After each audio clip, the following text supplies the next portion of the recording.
Nasisik ko, tapos na, luto na. Ayan na siya, yung inti ko. Alhamdulillah. Daya na yung luto ko, inti. Alhamdulillah. Tikman mo, sarap. Nagkapi ako yan, kapi ko. Tapos ito ang ice candy ko mga sisi loves. Kita ko sa iyo, flavor niya po is Nesty. Favorite kasi masyado ng mga bata. Noon nagpalit ako ng flavor, strawberry. Nagustuhan din nila. So ngayon Nesty naman.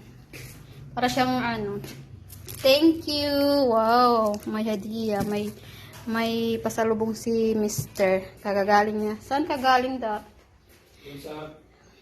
Ayan, nagko-copy po ako mga sisi loves. So, ang candy natin is 143 ginawa ko. Ito ang nasa labas, yung yung iba inaano ko na. Ito naman bukas ko na lang ito. So, tapos na yan, para siyang tubig lang, pero nesty po siya.